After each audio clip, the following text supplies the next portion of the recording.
For today's sutta exploration, I finally decided, after having mustered up the courage, to have us cover the first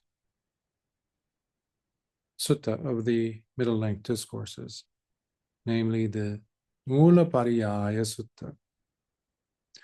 This is a giant. If there's any giant out there in the middle-length discourses, this is it. Unfortunately, it has been, and it still is, in many circles, wrongly represented, wrongly understood, to the point where individuals are recommended, encouraged, in fact, to avoid it. Avoid exploring it, avoid trying to understand it, including bhikkhus over the course of centuries, given the, in a sense, notoriety that this sutta has unfortunately gained. Unfortunately, because not for the right reasons. Because it has been misunderstood, misrepresented, and namely, or rather, especially at the hands of commentators who have tried to understand the deep concepts found within it. But fortunately for us,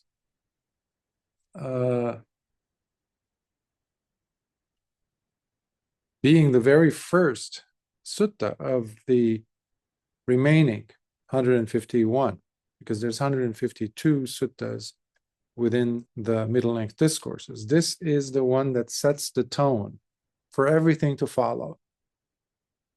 Because you have, as you might recall, we have covered so many already discourses from the Majjhima Nikāya, the middle-length discourses. So we have so many deep, powerful suttas. But you need the introduction. You need the one that gives you the very alphabet, as Bhante calls it, of what is to follow. It's like learning a language without the alphabet otherwise. So to avoid this very cornerstone of everything that is to follow in the middle-length discourses is like refusing to learn the alphabet of a language. But that is unfortunately what people to this day are coaxed in doing, are encouraged to do. Oh, you won't understand the sutta. It's too confusing. In fact, at the end of the sutta, it's a long sutta, but we won't be able to finish it today, by the way. Given the way that I want to cover it, to give it the respect and honor that it deserves, we need to divide it. So at the end of this sutta, there's even the section that says, in most cases, even in the Pali, where, and this is the only sutta that has this, by the way, where it says, and the monks in hearing Lord Buddha's discourse, they were not pleased. This is the only sutta in the thousands upon thousands of suttas where you have the monks who have listened to this deep, deep sutta saying, well, they didn't like it. Sorry. If they were holding scorecards, they would give you not 10, perfect 10, they would give Lord Buddha 0 or 1 or negative 10, which I personally am of the understanding that that was a later addition, because even the suttas, the Pali Canon itself has been touched by dirty hands. Dirty because not necessarily all the suttas have been purely kept the way they were at the end of the first council. So what I'm saying is some individuals in the course of transferring it through repetition, because of the depth of the sutta itself and their misunderstanding of it, not having the capacity to really take it in what the Buddha is saying, they themselves didn't like it, and then they selected to call it at the end, oh, the bhikkhus did not like what they heard. And then they came up with reasonings and commentaries, and even included some things in like the Jatakas, because we have a Jataka by the same name as well, Mūlapariyāya Jataka, to validate that claim and giving its story. Even what I'm saying is that even the Pali Canon itself is not perfect, because people were the ones who were repeating, reciting it many times. These were people, yes, even though they have had wonderful memory banks to recite and to recall, but to absorb it, that's a totally different thing, a reality. Because you have to understand, when we are being confronted, witnessing something that is only being said once in the entire Tripitaka or in the entire Sutta Pitaka, the discourses basket, with thousands upon thousands of suttas, and only once it's being mentioned, then that is a red flag that this does not belong, most probably. So you look at the contextual elements surrounding that claim, that teaching, that event, that statement being made, as in the one that I just said about bhikkhus not liking it. That, because this has also made, because of that mentioning at the end of the sutta, many people have decided to push away the sutta as really being too much at first. So that's why they would send you to other suttas, rather lesser in intensity suttas, even though they're all beautiful suttas throughout the Majjhima Nikāya. But that has become a tool, a useful tool for them to exercise laziness and not to try and understand the sutta. Again, this sets the tone. This sutta itself, which I translated originally as the very root and source of things, the very root and source of things. Mūlapariyāya Sutta. However, when come to think of it, I probably have to change the title in the English, of course, and call it instead the root pattern of behavior of all mind objects. Because in Pali it's sabbadhanam mūlapariyāya vo bhikkave desesami. That's usually the phrase goes. As the Buddha is explaining this, desesami is basically, I will teach you, I will instruct you on the very root pattern of behavior. Dhamma in this case is not the teaching, as we say in English, capital D, the teachings of the Buddha, but rather the mind objects. Mano, who is the mind, that's the one that cognizes what? Dhammas, mano, Dhamma. That's the object of the mind. So Dhammas here is a reference to mind objects, which we will see is at the crux of this sutta, of this discourse. I remember this again, this is the king of all suttas of the middle length discourses. That's why the elders, the Arahant Bhikkhus of the first council decided to place this as the very first for a reason, not because they wanted to make it complex, complicated, unnecessarily I don't know, redundant in the usage of certain terminologies and to really confuse the practitioner or the student of Dhamma. No, none of that. They were giving us the secret code, how to crack whatever's to follow, how to crack the codes of, if there are any, the complications or what might look as complex teachings. You will find the source of that code within this sutta. And specifically in terms of perceptions. This is at the cornerstone. This is at the crux, as I mentioned, of the sutta. This is what it deals with, perception. Now, this has its own counterpart. Mūlapariyāya Sutta, which is the first of the Majjhima Nikāya suttas that make up 152. That's the Majjhima Nikāya, the middle-length discourses. Okay? Now, there is the Digha Nikāya, right? Which we have covered suttas from, like the Puttapada Sutta or the, among others, like the Mahasatipattana Sutta, etc. That is made up of 34 long suttas. That book also has its own secret code in a way. The very first sutta, the Brahmajala Sutta.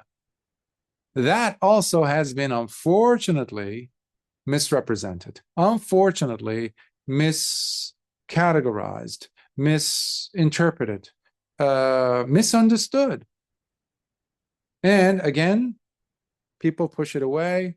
Oh, because, you know, it's too complex. It's too repetitive, without trying to understand why Lord Buddha was talking about these principles. Now, in the case of, why am I making the reference here between both? Not because they are the very first of the series of suttas to follow behind after them. Like in the Brahmajala Sutta has 33 to follow it, long suttas. In this case, 152 of the Majjhima Nikāya, which Mūlapariyāya happens to be the first.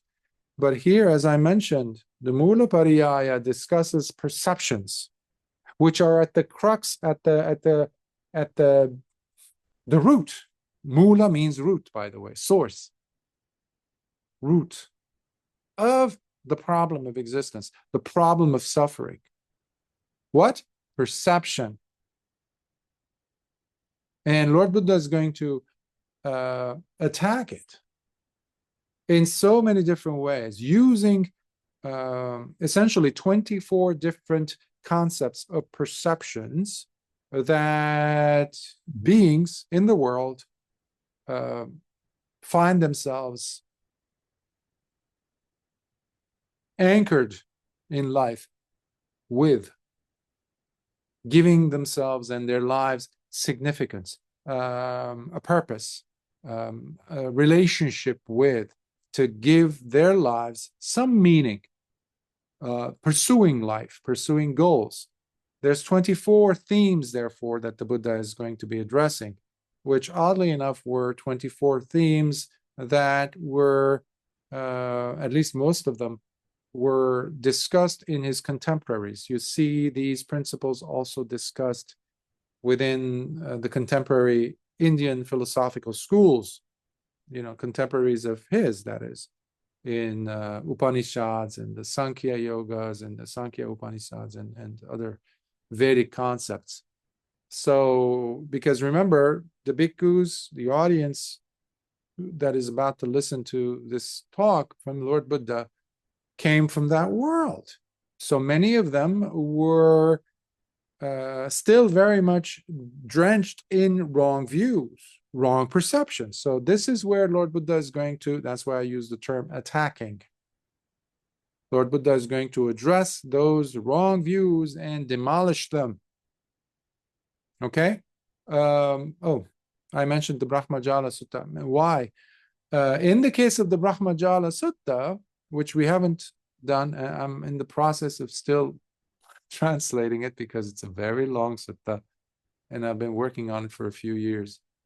And I'm not even close to finishing it, but I'll do my best. Hopefully one day we'll cover that too. That's my wish. So the Brahmajala Sutta discusses Lord Buddha's teaching in it the 62 wrong views that people have. The net of views, it's called in English, roughly. The net, because what do you do with the net? The fisherman does what with the net? It captures fish. Well, that is the Brahma, or gods, or you can think of it as Mara. The views that are the bait that keep us trapped in the net. That's why people can't get out of. Beings can't get out of those views, and that's what keeps them in Sangsara. But again, this sutta, this today's and the next few weeks suttas is not going to be Brahmajala, it will be Mūlapariyāya. So in the case of the Brahmajala, just know it that it is directed towards wrong views, miccāditthi or ditti. In the case of the Mūlapariyāya, this week's talk on the discourse is discussing the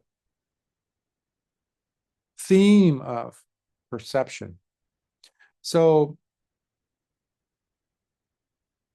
as I mentioned, there's 24 different themes or structures that the Buddha is going to be addressing. By the way, if you notice, I'm spending a good deal of time on the introduction of this sutta because it deserves it. Otherwise, we would also be in the same camp as those idiots who keep saying, oh, this is not necessarily for you to know this sutta. Just jump on ahead to the other suttas that are a little bit more, relatable, anthropomorphically more significant than this sutta, because it sounds too scholarly, too academic, too dry. Nothing could be further from the truth, however.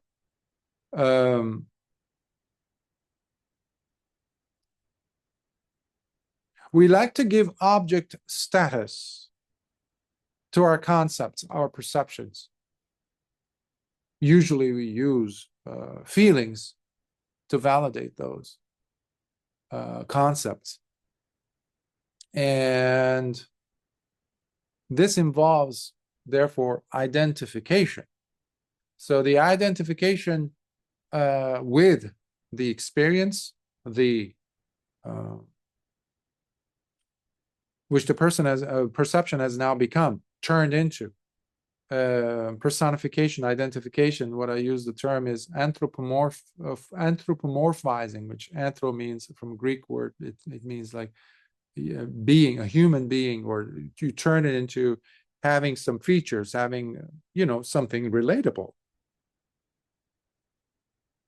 You relate with something that looks like you, thinks like you, or behaves like you. You have some connection to it. It's not from a totally different dimension, different universe. So concepts or perceptions, when we encounter them the first time at least, if it is completely foreign, the mind will do everything that is possible for it to give it some dimensionality, some angles, some shape to it, to make it relevant.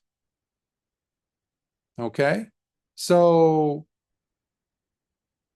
without spending too much time on the introduction, even though this deserves it, as I said, but I want to get going with the sutta to start and stop as many times as necessary. But when we are encountering the 24 different themes or thematic structures or perceptions that people or beings engage themselves with,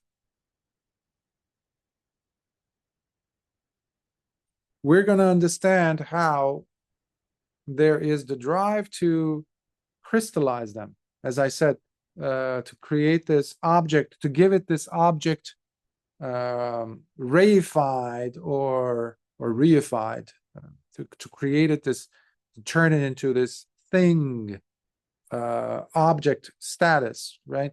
of relatedness. So, without sounding too abstract, so the themes, by the way, involve some that we have already encountered, such as the four great elements or constituents, I call it often, elements, such as earth, water, fire, air.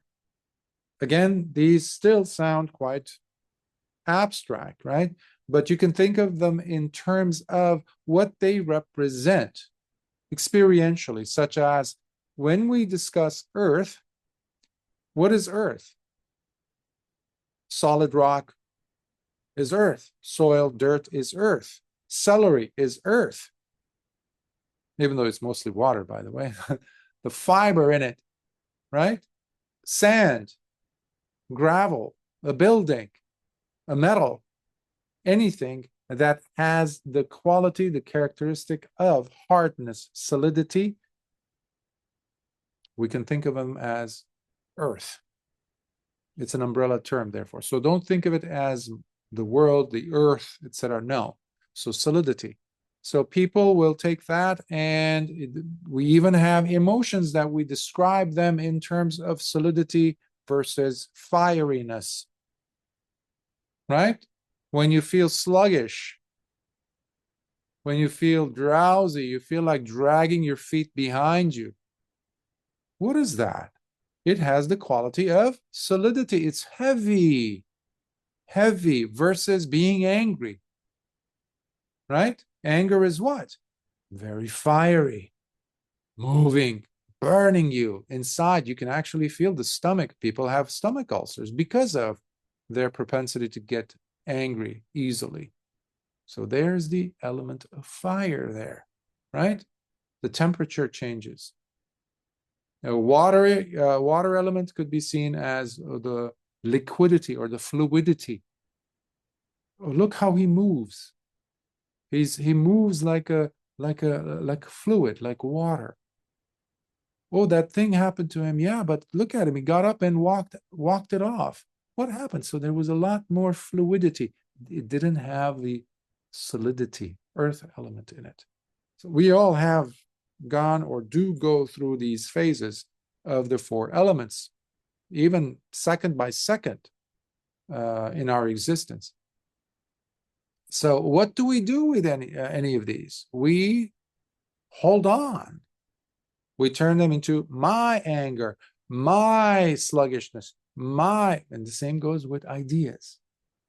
Because we're going to see from these 24 themes or perceptions, the last one is very interesting, especially because that theme happens to be Nibbāna itself.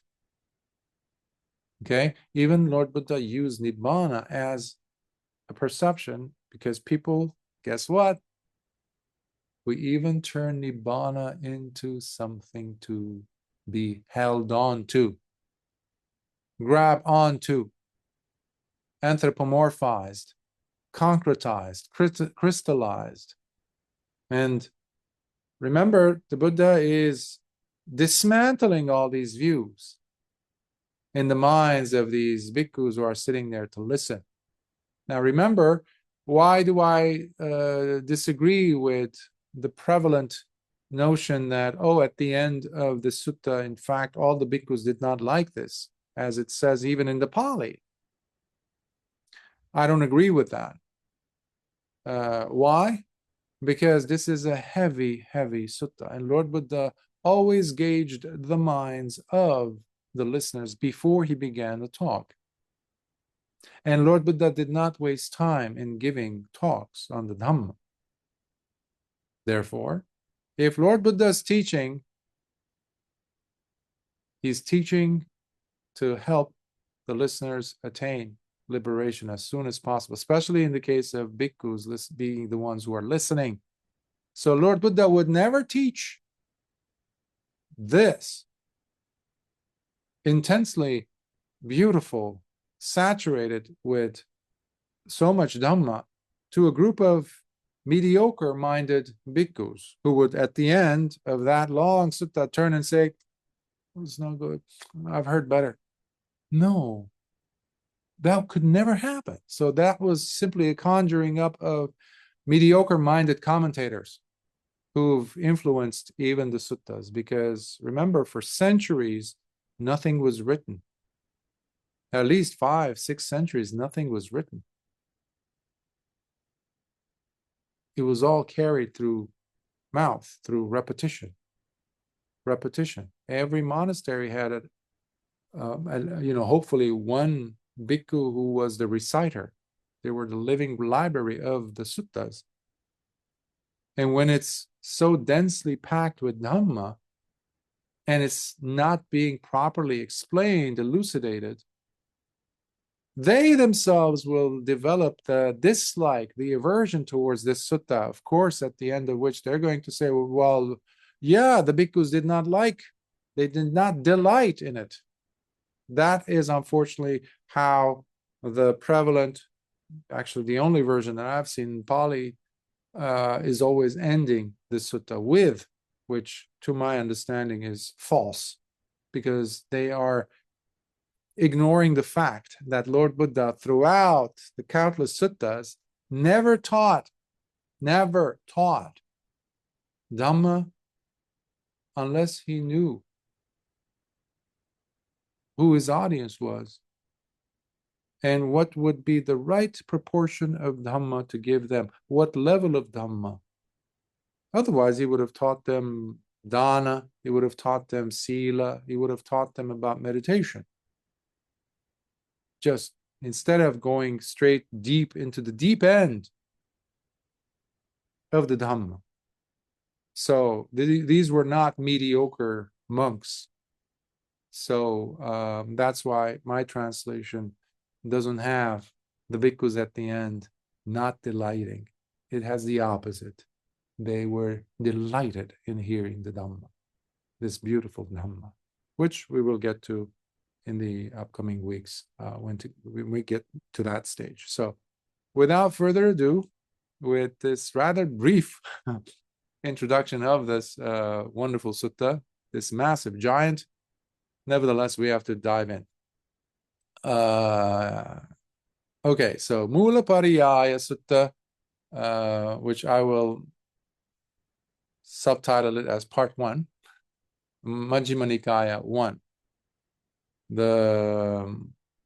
I'll use this English translation of the title, The Root Behavior of All Mental Objects or Mind Objects. Let's dive in. I have personally heard this. Once, while the Blessed One was living in the Ukkata region, within the Subhaga grove, dwelling at the foot of a royal sala tree, he addressed the bhikkhus and said, Bhikkhus, yes, Lord, the bhikkhus replied, and the Blessed One continued by saying, Bhikkhus, I will now instruct you on the root source of all things. Now pay close attention and listen carefully to what I'm about to teach you. So I will change that by calling the root source of all things. I'm going to say in the new translation, I'll update it, the root behavior of all mind objects. So yes, Bhante, they say. And the Blessed One then said, puthujjana. So the heading here is puthujjana, the untrained and dense person. By the way, the PDF is available online. I did not include the whole sutta because that could be overwhelming. So I just portioned it off with the, by the way, this is talking about 4 categories of individuals who reflect upon or have a relationship with these 24 themes I mentioned. I should have also stated this earlier. But basically, Lord Buddha here will start with the puthujjana. The puthujjanas are basically the untrained, dense person, the unlearned in the Dhamma, the one who's oblivious of the Dhamma, who doesn't care about the Dhamma, who lives their life as if they might be reading Dhamma, this and that, means nothing, because their true attitude towards the Dhamma is that of very ordinary, very average, nothing to write home about, because they're very much dictated by feelings, emotions, how they feel at that particular moment. They never delve deep into the meaning and significance of the Dhamma in their personal lives. When push comes to shove, they leave the building. Nothing stays of the Dhamma within them. So they're not invested in the Dhamma. That's the puthujjana. The mind is completely veiled in delusion. So you might have a PhD in the Dhamma, by the way, in Buddhist studies. Means nothing. You could be a very much hardened, bona fide puthujjana with a PhD in Buddhism. It means nothing. Meanwhile, you might be an illiterate person, having no knowledge of what the Buddha said, nothing to know about the Mūlapariyāya, etc., Sutta. Yet, nevertheless, you live the Dhamma. So you're not in this category. Okay, so there's 4 categories of beings that this sutta addresses. The first is the puthujjana, which we will be attempting to discuss as much as possible today. So that's the ordinary, unlearned, oblivious of the Dhamma, or the one I call untrained and dense person. It doesn't go through. They're so thick. Their heart is so hardened. They don't allow the Dhamma to seep in. They're holding on with so much conceit and delusion to their views. So there's not even a way for the Dhamma to get through to them, edgewise even, to squeeze itself in. That's why they're dense. So, so the first category that the sutta discusses is the puthujjana. The second category is the sekha. Sekha is the learned, the one who's learning, the one the Buddha is talking about, the bhikkhu who is in higher learning. This is the category of beings that, who are already on the path. They already have right view, meaning we are talking about the 3 levels of awakened ones.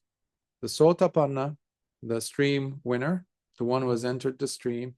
The second is the once returner, sakadagami, and the non-returner, the anagami. These happen to be in the second category that we will be discussing in the Mūlapariyāya. That's the sekha portion. The third category is the category of the Arahant. So why categories again? Categories in relation to the 24 concepts or perceptions that the Buddha will be bringing to the forefront and saying what's wrong with these, the perceptions that have been reified or objectified through our sense of identification with them, keeping us in delusion. However, the relationship of each of these categories of beings is quite different. The puthujjana, you're going to see, very much holds on to the elements, for example, as real. The sekha, or the disciple in higher training, the Buddha is going to have a different advice for them, because they've cracked the code a little bit. They're hatching. The eggshell is cracked. They're coming out, depending on what stage they are on. The third one is the Arahant, is the awakened one, right? And lastly, within the Arahant category, we also have, we will see the different levels of the Arahants, levels in simply because how they become Arahants, whether they become Arahants through the understanding of suffering, anicca, dukkha, anatta. And also within the Arahant category, you have the Tathāgata, or the Buddhas. So how do the Buddhas relate to these 24 concepts or perceptions? So the Mūlapariyāya is clearly delineating the approaches that each of these categories of beings have. What's their position and how do they view it, and how must they view it in the case of the sekha? So with that footnote added, so let's dive in with the first category of being who looks upon these 24, and that happens to be the puthujjana. And here are the Buddha's words. Here, bhikkhus, the puthujjana, being an untrained and dense person who is oblivious of the Dhamma, neither seeks out the noble ones, nor respects them, or even looks upon them with true veneration. This because such an untrained and dense person who is oblivious of the Dhamma has never truly recognized a genuinely noble person in his entire life, and by the same token is both unskilled and undisciplined in the Dhamma taught by the noble ones. And this is how the puthujjana is usually rendered, presented in the totality of the suttas. Somebody who, again, you might read Dhamma all the time, go to the temple, do the uposatha, do all of the things, rites and rituals, and believe that you're actually a good Buddhist, for example, or practitioner of Buddhism, but in reality, you have no idea, because deep down, you really are not interested to know what a noble one is. How do they behave? Because you have your own concepts that you love, because of your emotional attachments to what you've heard that triggered something in you, and now you lock on to those notions instead of really, really being open to identifying what a noble one is. That's why I would joke around with some people. I would say, you might be sitting next to an Arahant, you might not have a clue.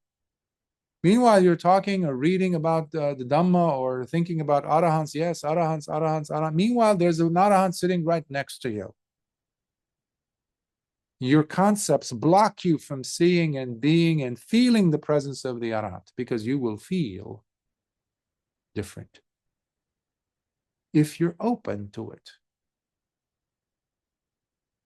So the puthujjana, that's another reason why they are dense, they're closed off. So how do they relate to the first theme, which is earth, Pathavi? For this reason, while looking at earth and all that has the solidity or material quality of the earth element, the untrained and dense person, the puthujjana, being oblivious of the Dhamma, perceives it as nothing other than earth. Now, due to this rigid way of perceiving and objectifying earth, he imagines earth to be earth, through and through, and nothing else. He imagines himself existing in and in relation to earth. He imagines himself being distinctly different and apart from earth. This is in the case of when he doesn't like the earth. Again, earth here is a symbol for solidity, hardness. The person that's in front of you that you don't agree with, they're very hard, aren't they? In order for something to be objectified by you, to become crystallized, to be a thing, you have to separate them from you, isn't that true? So that you can distinguish between me and you. Now, especially when there is a dislike, this happens. Or when there's a craving, this happens. I want to get that. What? That. Why is that there? Because I objectify it. I put it over there. It's over there. If you ever heard of poets talking about the object of their desire, once they had it, they lost interest in it because they love the chase. You see this in relationships a lot. People would come to me in couples therapy sessions years ago, and I was like, what happened? Why is it dying, the relationship? Well, I don't understand, because there was a love, this, that, and then what happened? But then we were together, and then it's like, yeah. But the moment we break up, all of a sudden there's this thing happening. Okay, you're objectifying the person again, but once you're together, it's gone. So the mind loves being separate, and that has everything to do with craving, conceit, and views. Tanha, mana, and ditthi. These are very, very powerful, venomous, poisons within us, in our thinking, which drives the mechanism of objectifying things. So in this case, the person is imagining himself distinctly different and apart from earth. As I said, usually things that we don't like. I wish they stopped making that noise over there. The noise over there, versus me being here, disliking the noise. I want to eliminate that so I can live in peace. All this is objectification, identification with one thing versus the other. So he imagines earth as something to be possessed, and thus considers it as mine, to the extent that even he even begins delighting in and because of earth with its characteristic of solidity. And why is this the case? It is because such a person has neither fully understood nor comprehended that which must be thoroughly understood and comprehended. This I declare. This was the first principle, which was the four dhatus or bhutas, elements or constituent parts of existence. So the earth or solidity. But we saw here a term in English, imagining. He imagines himself in earth. He imagines earth to be mine, let's say. When I say earth is mine, I'm also identifying that there is earth in you. That's where the separation is happening. Again, these are terms, these are concepts. The problem is what we do with these concepts. That's where the factor, the main issue lies. We have to use concepts to communicate, and that's the problem. Perceptions are not held simply as perceptions. What we turn them into is they have to be communicable. They have to be communicated. We need to engage in at least subvocal speech to ourselves in our head. You don't leave perceptions as perceptions. You're talking about them to yourself. You're objectifying it first in you, in your head, in your thinking, in your mind. That's why mental, mind objects, Dhammas, mind objects. Remember, the Buddha is addressing the root behavior, our root behavior to these mind objects. Mind objects will always be occurring, okay? For most of us. So you're not going to stop them. The problem is our relationship, our behavior vis-a-vis these mind objects that appear, that occur, that happen, or concepts that are introduced to us, ideas or even words or terms. Everyone has a position. So it's the position taking that is now also a definition for objectification. So imagining in Pali here is manjana. Manjana is when you engage in spending energy imagining, which leads the way to proliferating. More and more concepts get to be added. More and more concepts get to be added. All right? But without spending too much time on this, because there's a repeat here, and I'm going to do as many of the 24 as possible today. Next is water, apo in Pali, the water element, or fluidity, liquidity. Similarly, while looking at water and all that has the fluidity or cohesive quality of the water element, the untrained and dense person, being oblivious of the Dhamma, perceives it as nothing other than water. Now, due to this rigid way of perceiving and objectifying water, he imagines water to be water, through and through, and nothing else. So this is when you think, this is like, I wouldn't, maybe the atheist or the materialist scientist, which most of science nowadays, unfortunately, is on that shaky ground. It doesn't get us anywhere. We're stuck. It's been over 100 years. We're stuck in that. There's no progress in science, as far as I'm concerned, so long as we hold on to that materialist view. So one that looks at water and says, no, water is water. No, in Japan, Dr. Morimoto actually discovered, no, you can actually even write a label, piece of paper, and say fear, right, in your own language, or joy, or thank you, or I love you, or I'm full of gratitude to you, and stick that on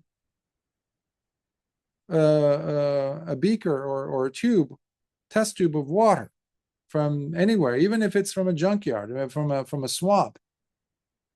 But with intention, write those words down and stick it on that and put it in a specially controlled, temperature controlled environment. And they pull it out and then they look and compare from the same swampy, watery environment, one that had a different term on it, like fear, and this one that says, I'm joyful, I'm thankful, I love you, something like that. And they look at the crystals that formed from that, each of those beakers, each of those water contents. It's huge, the difference. There's so much beauty in the ones that listen. For example, they even had them listen to Mozart versus jazz or hard rock music.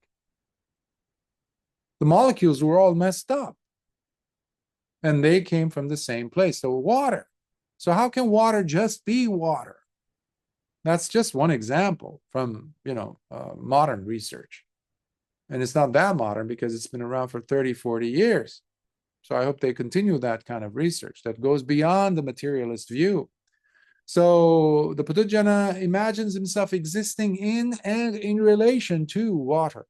He imagines himself being distinctly different and apart from water. He imagines water as something to be possessed and thus considers it as mine, to the extent that even he even begins delighting in and because of water, with its characteristic of liquidity. And why is this the case? It is because such a person has neither fully understood nor comprehended that which must be thoroughly understood and comprehended. This I declare. Fire. Let's move to the Tejo. Tejo is Pali for fire. Similarly, while looking at fire and all that has the heating or temperature quality of the fire element, the untrained and dense person, being oblivious of the Dhamma, perceiving it as nothing other than, perceives it as nothing other than fire. Now, due to this rigid way of perceiving and objectifying fire, he imagines fire to be fire through and nothing else. He imagines himself existing in and in relation to fire. He imagines himself being distinctly different and apart from fire. He imagines fire as something to be possessed and thus considers it as mine, to the extent that he even begins delighting in and because of fire, with its characteristic of temperature changes. And why is that the case? It is because such a person has neither fully understood nor comprehended that which must be thoroughly understood and comprehended. This I declare. Now, fire, especially throughout different cultures, has a special significance for religious practice, depending on what tradition or teachings one has been given. In India, to this day, there are people who worship fire. You have that also in Zoroastrianism.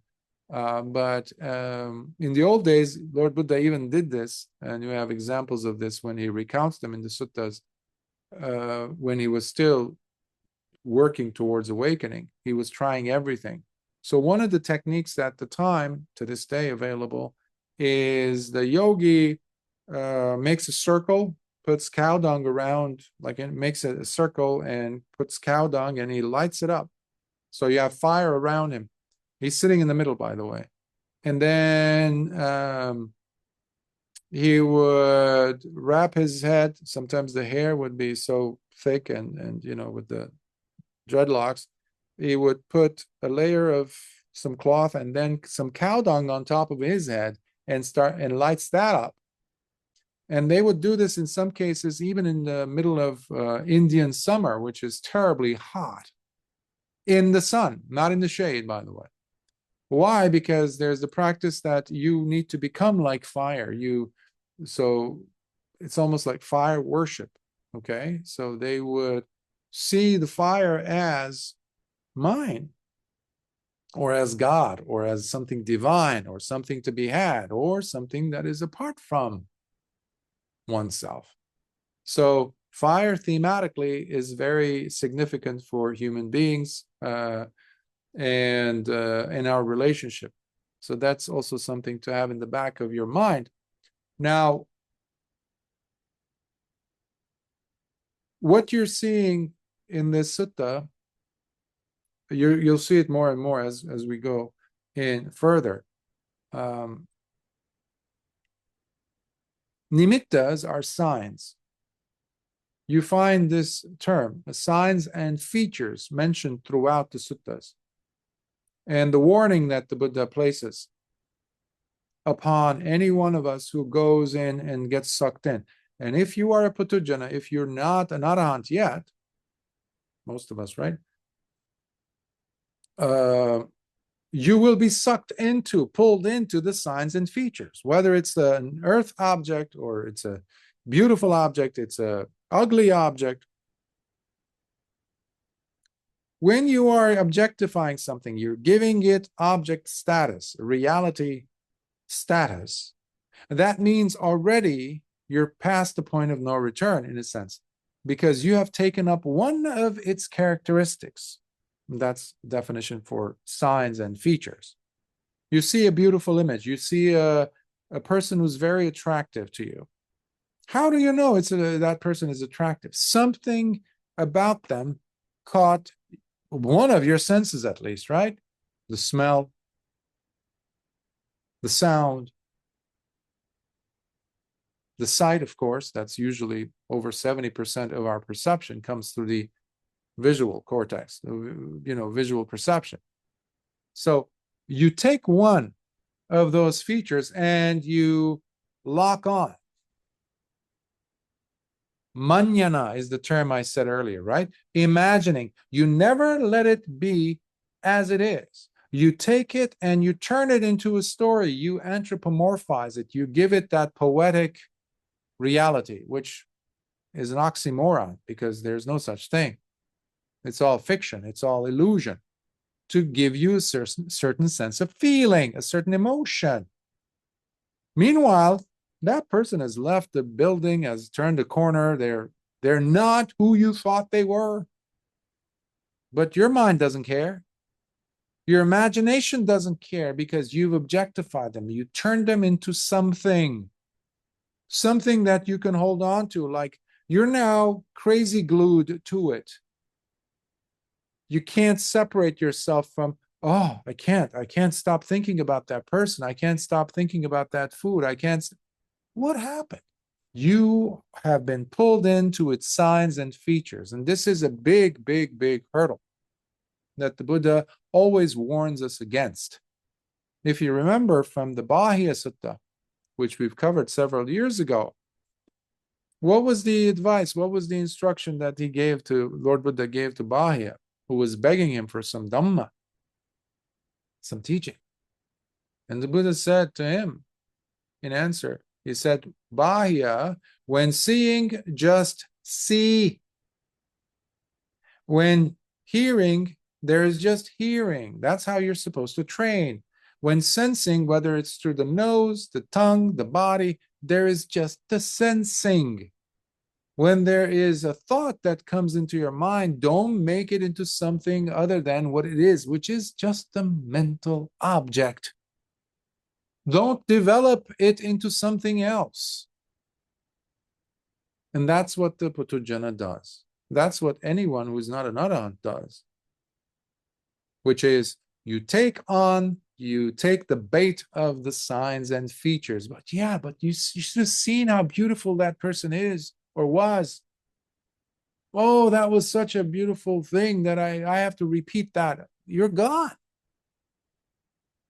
You're sucked in. You're glued to what? Craving, conceit, and views. You're lost. There's no protection. unless you bring in sati to pull yourself out of it and knock some sense into yourself and saying, is this really real? Is this reality as it is occurring? And that's why this path is completely different than anything else that claims to be the path of Buddhism or anything else out there.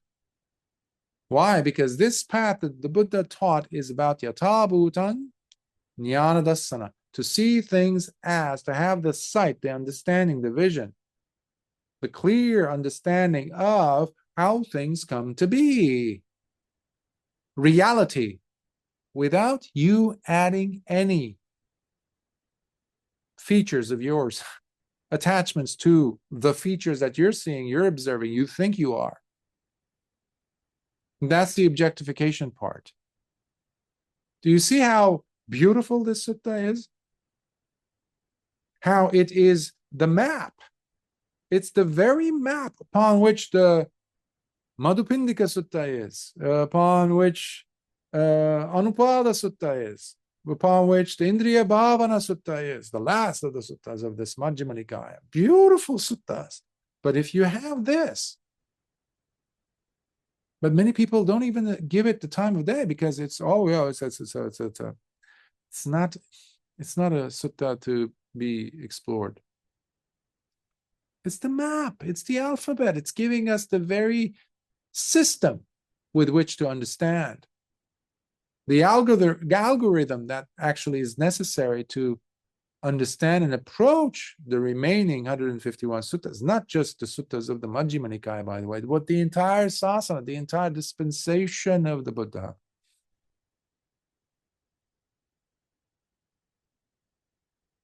Next element is air or wind, vayu. Similarly, while looking at air and all that has the moving or pressuring quality of the air or wind element, the untrained and dense person, being oblivious of the Dhamma, perceives it as nothing other than air. Now, due to this rigid way of perceiving and objectifying air, he imagines air to be air, through and through, nothing else. He imagines himself existing in and in relation to air. He imagines himself being distinctly different and apart from air. He imagines air as something to be possessed, and thus considers it as mine, to the extent that he even begins delighting in and because of air with its characteristic of movement. That's another reason. When we say air, think of it as movement or motility. And why is this the case? It is because such a person has neither fully understood nor comprehended that which must be thoroughly understood and comprehended. This I declare.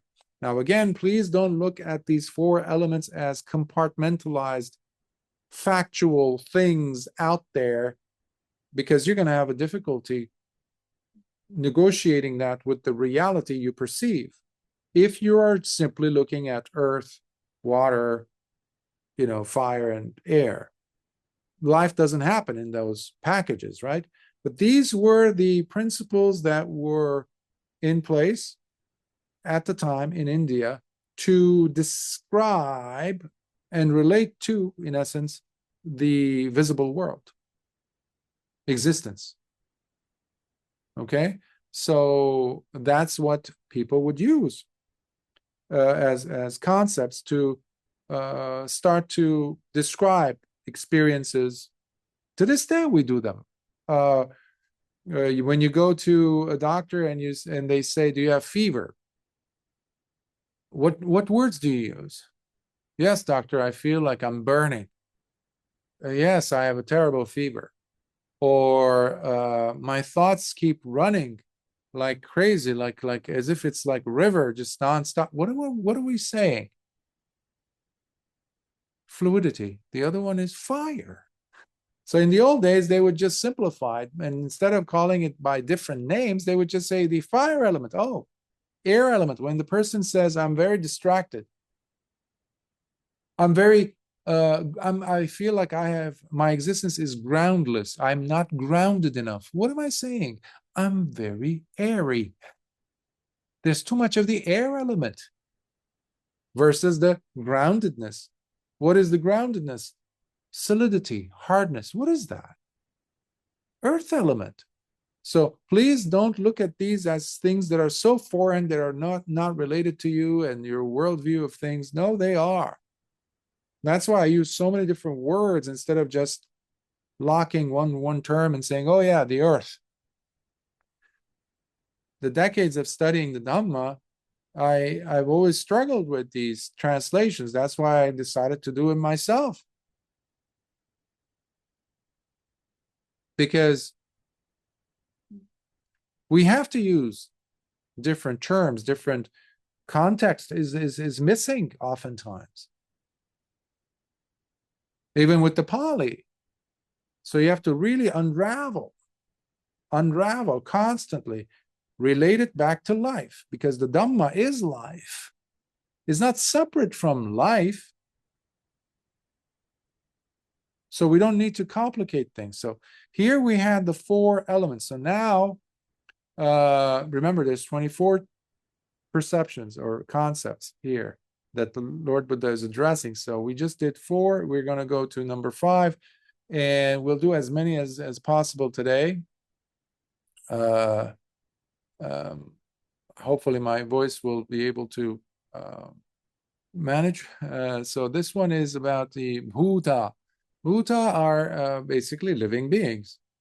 One term, sometimes called Satta, but in this case, Bhuta also means beings.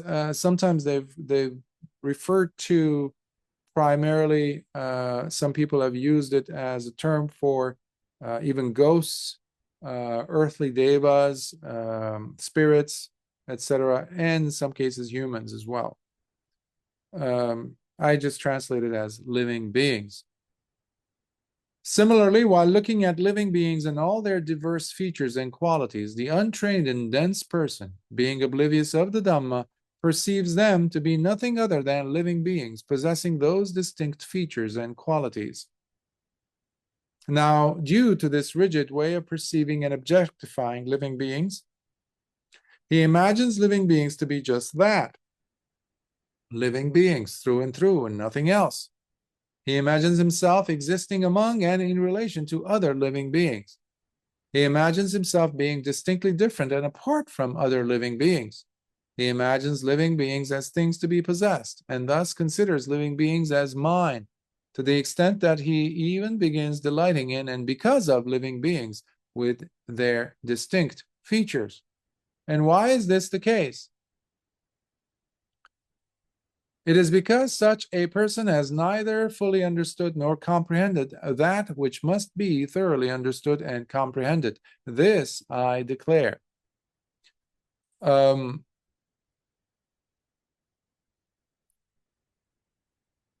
Objectification requires you to put the person, as I said, in a compartment. You package them, seal them into some mental packaging to make them stable, to make them unchanging, to make them, what's the word? Permanent. That's the dangerous, especially dangerous quality of perceptions. The reason why they're dangerous is because of our proclivity, our drive to want to see ourselves surrounded by, included in, this thing called permanency, especially if it's pleasant, but not just uniquely pleasant things. Even when you're looking at a painful or unpleasant thing, why is it hurting you so much? Why do we have aversion towards it so much? Well, simply because we, at one point or another, were pulled into one of its features or signs, nimittas, and said, this is real. This is permanent. This is unchanging, which basically goes against everything the Buddha said. Doesn't it? Ever recall anicca? The puthujjana's mind is very comfortable in the vipallasas, the distortions of the mind, one of which is taking things that are impermanent and considering them to be permanent, hoping for them to be permanent. And what is identification? Ultimately, identification is you saying to yourself, convincing yourself that no, no, no, no, no, no, no, no, no, no, no. As far as my experience is concerned, this thing exists and I exist. We exist in relation to each other. Exist means what? Permanency.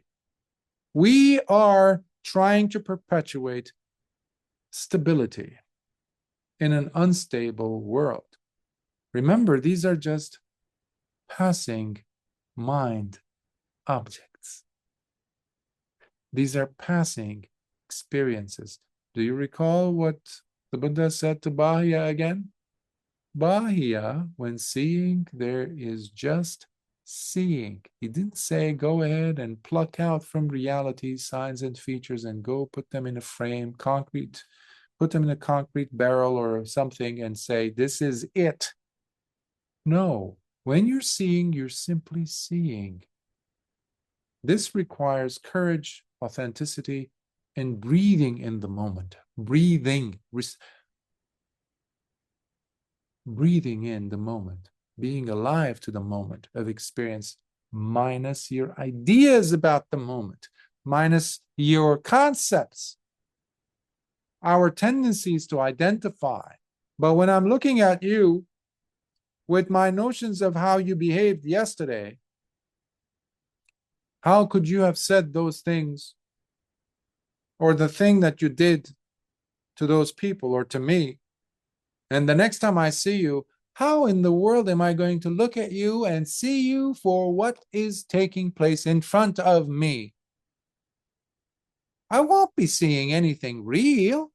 There's no yata bhutang jnana dassana. There isn't yata bhutang pajanati. There is no seeing things as they are, seeing things as I wanted them to be, as I interpreted them to be, interpreted them, past tense, what I thought them to be.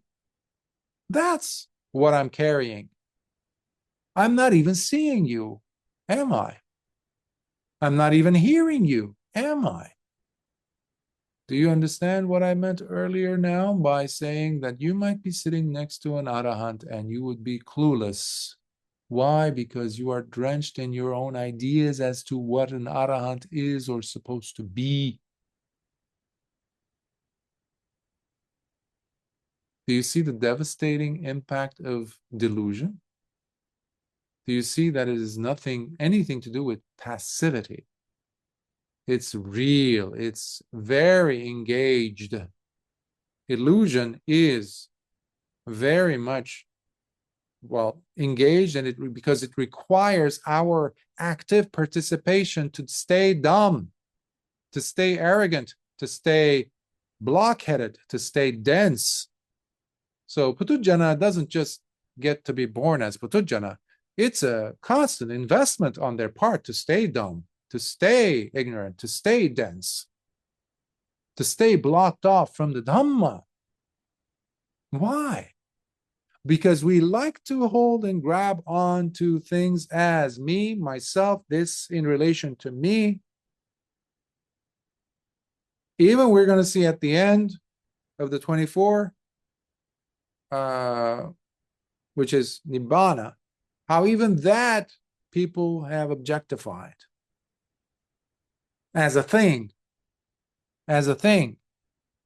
when it is not. Let's move on. Next is the Deva. Devas or divine beings. Similarly, while looking at Devas and all their divine and heavenly features and qualities, the untrained and dense person, being oblivious of the Dhamma, perceives them to be nothing other than Devas. Now, due to this rigid way of perceiving and objectifying Devas, he imagines Devas to be just that, divine beings, through and through, and nothing else. He imagines himself existing in relation to Devas. He imagines himself being distinctly different and apart from Devas. He imagines Devas as things to be possessed, and thus considers Devas as mine, to the extent that he even begins delighting in because of Devas with their distinct features. abhinandati is the delighting. If you notice, that's the problem.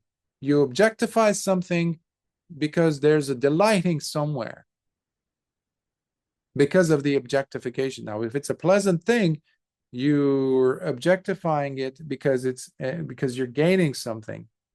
That's why people go ahead on their knees and pray, from Buddhists to Christians to Muslims to Jews to everybody, I guess. There's this divine, there's this God, there's this something over there that's making me feel good. If not now, he will, or she will, or it will somehow, somewhere. So I feel good about that. Why? Because it's there. And we have a special relationship. It gives me stuff. It gives me cookies. It gives me gifts. It gives me special treatment. Delusion, through and through. And why is this the case? It is because such a person has neither fully understood nor comprehended that which must be thoroughly understood and comprehended. This I declare. The Pajapati, progenitor, predecessor to all beings. This is especially significant for that time period, although you can think of it as, in some places, some religions to this day, when they say God, they have this progenitor, the founder, the real, the Alpha or the Yahweh or something like Judeo-Christian religions. Well, in those days, they had Pajapati, the one that came before everyone, the God, the big G. Lord Buddha says, similarly, while looking at Pajapati, the progenitor and predecessor to all beings, the untrained and dense person, being oblivious of the Dhamma, perceives him to be nothing other than Pajapati, God, separate from me. Now, due to this rigid way of perceiving and objectifying Pajapati, he imagines Pajapati to be just that, Pajapati, through and nothing else. He imagines himself existing in relation to Pajapati. He imagines himself being distinctly different and apart from Pajapati. He imagines Pajapati as something to be possessed and thus considers Pajapati as mine, to the extent that he even begins delighting in and because of Pajapati. And why is this the case? It is because such a person has neither fully understood it nor comprehended that which must be thoroughly understood and comprehended. This I declare. So now, if you notice, we're talking about beings or principles, call it God, call it principle, concepts, in Plato's form, capital F, that he would talk about. You can even call it, in Jungian terms, the archetype. So you've taken this and objectify it, reify it, materialize it somewhere in some mental compartment as a thing, and therefore you have a position towards that, and then there's an attachment to that thinginess, objectification, because ultimately what are we doing? We are looking for permanence, and this is the danger of perception, as I mentioned in the beginning, because perceptions don't stay as mere perceptions. We don't let them pass by like the waves on the ocean, the current of the river. We turn them into words. We turn it into grammar. We turn it into nouns. Instead of looking at them as verbal nouns, like extinguishing, we look at it as a thing. Nibbāna becomes a thing. Brahma becomes a thing. You become a thing, separate from me, the other thing. And now I have a position. Why? Because in order for you to be a thing, objectified, identified, a thingness about you, I need to have already given you, attributed to you, a sense of permanency, solidity. Eternalism comes in. And this is why many people cannot crack the barrier of ignorance when they're studying the Dhamma. Even for decades, they're stuck. Why? In their own perceptions.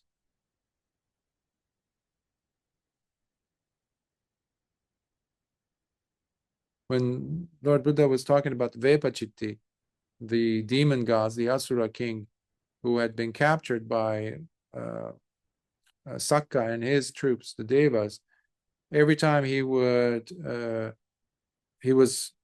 shackled by the special five shackles, 5 chains, and every time, however, he would have a thought about the Devas being good and the Asuras being bad in their vicious ways, the shackles would come off and he would brighten up and he would be behaving like a Deva because he was thinking good thoughts. He was practicing Brahma Viharas, he was practicing Metta, he was practicing Karuna, he was behaving like the Devas of the Tavatimsa heaven. But however, every time he recalled himself, no, I'm the Asura king, Vepachitti, I have to, no, we are being mistreated by the Devas, all of a sudden shackles would show up and he would be imprisoned again. That's how powerful those shackles were. They were reflective of his mind, of his thinking, of his perceptions. And in that sutta that Lord Buddha recalls this story, talks about it to the bhikkhus, he says, but be careful, bhikkhus, the shackles that Vepachitti had are nothing compared to the shackles that Mara has put on you. And those shackles are called your concepts, your perceptions. You see why Mūlapariyāya, you're beginning to see why Mūlapariyāya Sutta is a giant. It also is giving you the key, the code to release yourself from Sangsara. Not something to hold on to. The Dhamma is not something to identify. Yet again, add number 25 now. Perception of, releasing myself from suffering. Don't objectify. Use it without adding the element of permanency in there. Next, Brahma. Similarly, while looking at Brahma, the untrained and dense person being oblivious of the Dhamma perceives him to be nothing other than Brahma. Now, due to this rigid way of perceiving and objectifying Brahma, he imagines Brahma to be just that, Brahma, through and through, nothing else. He imagines himself existing in relation to Brahma. He imagines himself being distinctly different and apart from Brahma. He imagines Brahma as something to be possessed, and thus considers the Brahma as mine, to the extent that he even begins delighting in and because of Brahma. And why is this the case? It is because such a person has neither fully understood nor comprehended that which must be thoroughly understood and comprehended. This I declare. Remember the what was it? The Brahma Nimantaka Sutta, which we did with the Baka Brahma, the one who looked around the cosmos and he said, wow, I've lived through so many big bangs, so many cosmoses coming together, destroying. I'm God, aren't I? Wow. I am God. Yeah, I am God. I'm the one who's here, who's there, who's always. I know everything. And if you recall, the Buddha saw in his mind what Baka, the god, Brahma god, was thinking, and he showed up in front of him. He said, no, you're wrong. It just, time is very long, but you're still, if you zoom back a little bit more, you will see yourself also coming and going. So you're part of the samsaric cycles. You're not God as such, divine, infinitely living in, limitless life, never departing, never. No. And he says, as a proof of that, you can go ahead and look for me, and or I'll go ahead and hide, and I will look for you. And he said, oh, okay. Everywhere he tried to hide, Baka, Brahma, who is worshipped in Hindu religions, he couldn't hide from the Buddha's gaze. And then it was the Buddha's turn, and he says, okay, now you try, and I will find you. And the Buddha disappeared. Baka couldn't find him. He tried everything and he couldn't find him. And he says, okay, I give up. Okay, you're right. I'm wrong. Show yourself. He says, I've always been here. He says, look overhead. The Buddha was doing chankama over the god Baka, which is quite embarrassing for Baka. Even Brahma gods are deluded. That's why Mara controls all the 31 layers of existence, where Brahma gods, the highest of gods, are still victims to it. That's why we never, ever desire to be reborn in some heavenly divine realm, no matter how sublime it may be, because today you're there for maybe a trillion years, but tomorrow, after that is over, you will be a cockroach, a flea on the back of a dog, scratching itself in Morocco or in Los Angeles. But a flea nevertheless. Where did all that Baka-ness, Brahmahood go? A wasted opportunity. But fortunately for Baka, he realized the Dhamma. 9. Devas of streaming radiance. Abhasara Deva. Similarly, while looking at devas of streaming radiance, now these are the higher levels of devas, Abhasara devas, and all their divine and heavenly qualities, the untrained and dense person, being oblivious of the Dhamma, perceives them to be nothing other than devas of streaming radiance. Nevertheless, they are part of the 31 layers of existence. Nothing will stay there. There's no permanence in any divine realm. No permanence. Just like life on this planet, it will come to an end, even as a deva, even as a person in the hell realms. There will come a time, after a long period of time has passed, you will come out of that as well. But people are stuck, beings are stuck. That's what the Dhamma is for, to get us unstuck. That's why we cover these suttas. Now, due to this rigid way of perceiving and objectifying the Abhasara devas, he imagines the Abhasara devas to be just that. Devas of streaming radiance through and through. I'm going to abbreviate because there's a repetition here, obviously.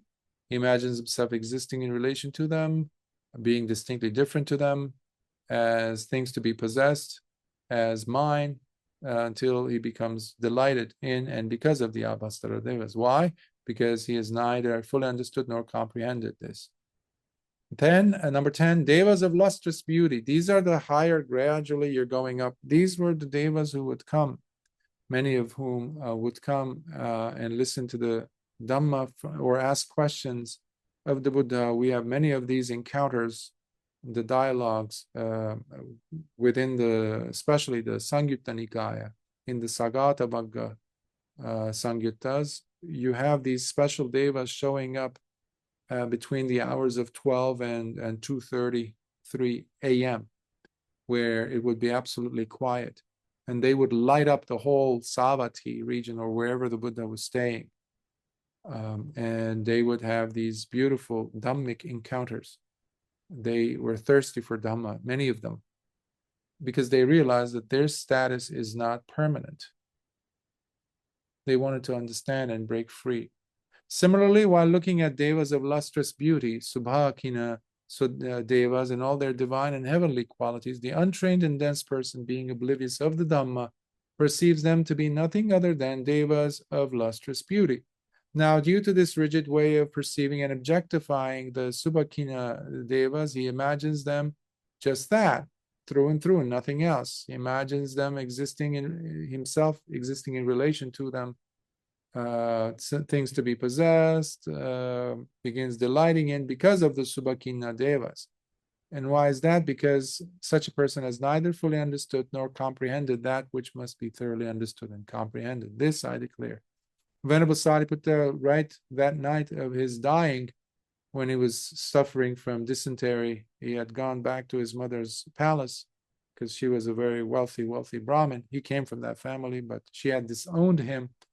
That night before his death, all these devas came to pay their respect to the chief disciple with their full glory, by the way, to make it possible for her to see, because she was a practitioner of those Vedas, where these gods are worshipped to this day as gods.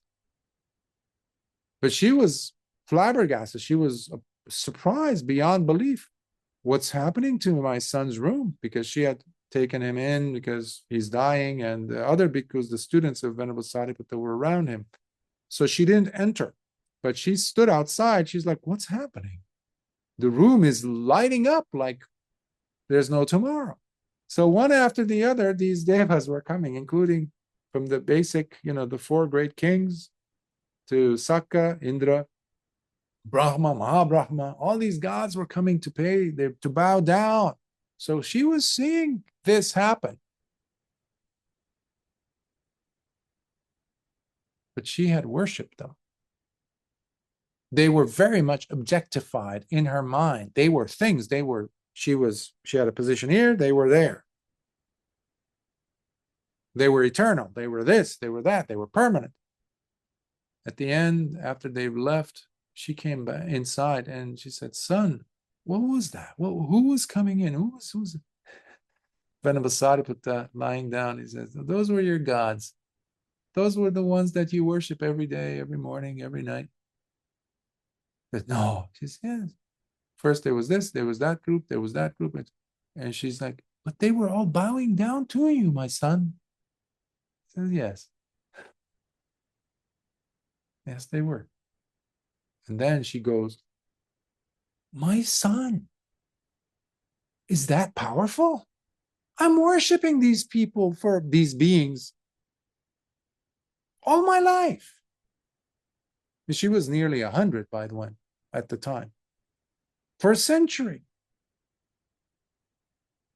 My son, they bowing to my son. So that shattered her whole perception. The roles, the identification came apart. So do you see now what the Mūlapariyāya is trying to say? You might not have Brahma gods or other things that you worship, you adhere to, you objectify. You might have your own. Look at the Mūlapariyāya helping you to identify your own Brahmas, your own gods, so to speak, your own objectifications of things. Then it becomes a powerful tool to help you also break through. In case you're wondering, Venerable Sariputta afterwards taught her the Dhamma and she became a Sotapanna. And then he says, now my fees are paid as a son. You may go. Let me die in peace. And the bhikkhus come and Venerable Sariputta dies.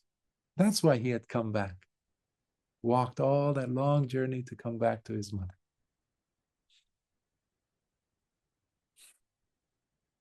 Number 11.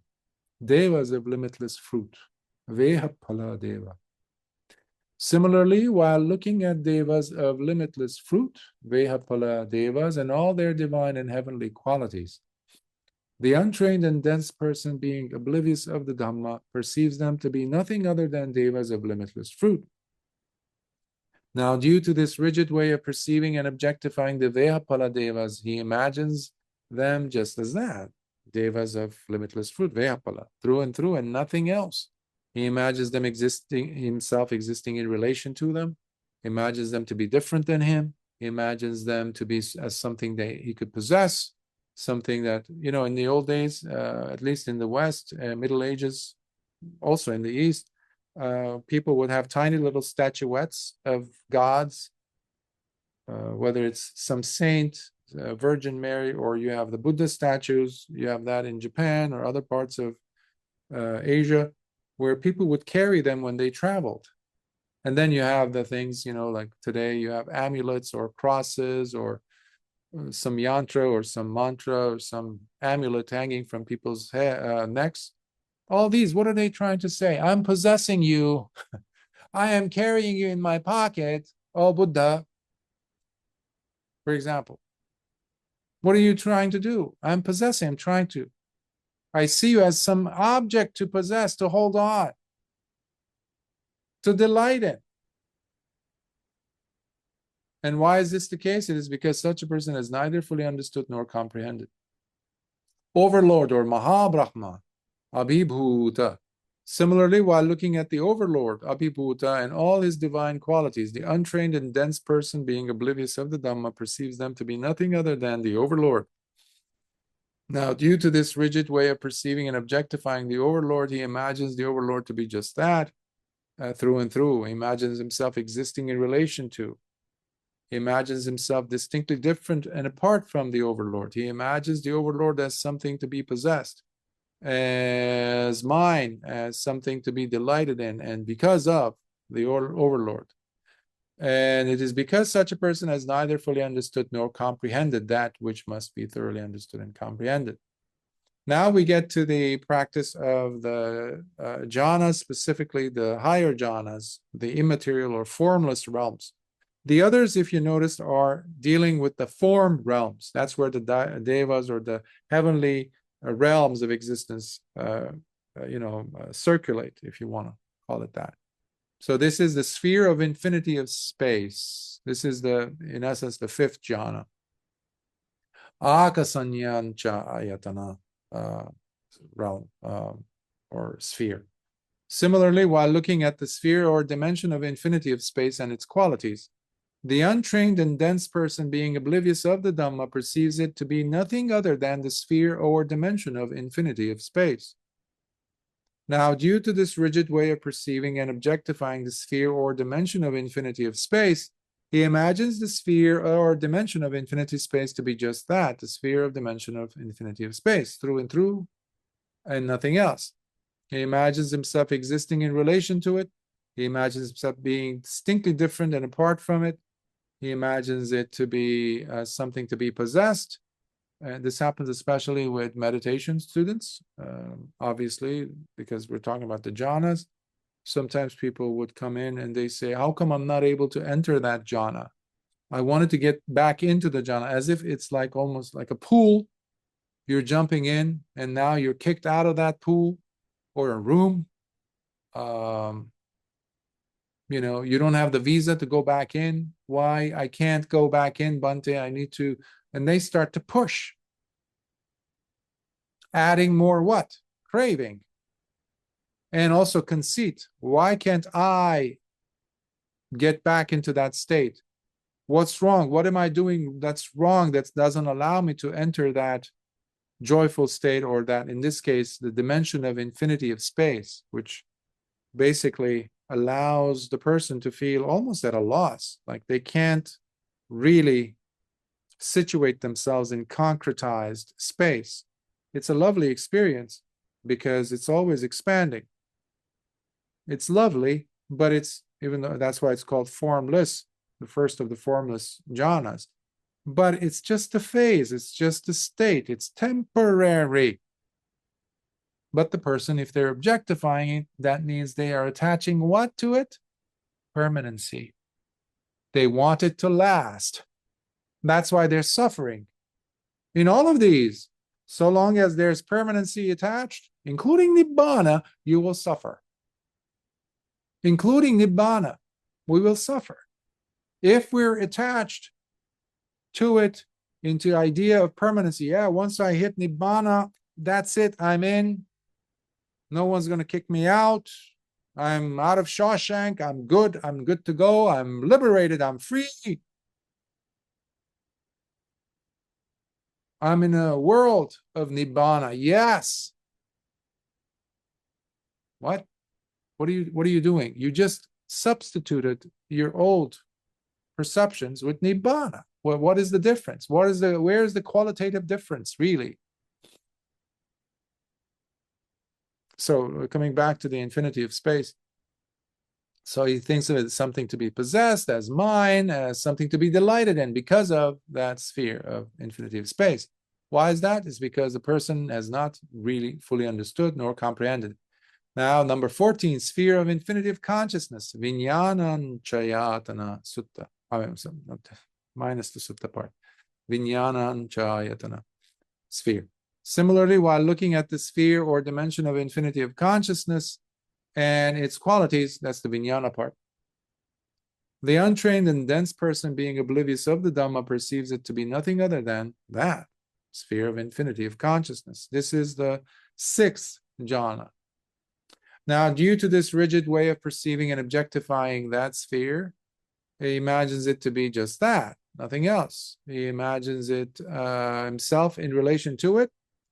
The same principle of the difficulties that I would see people encountering.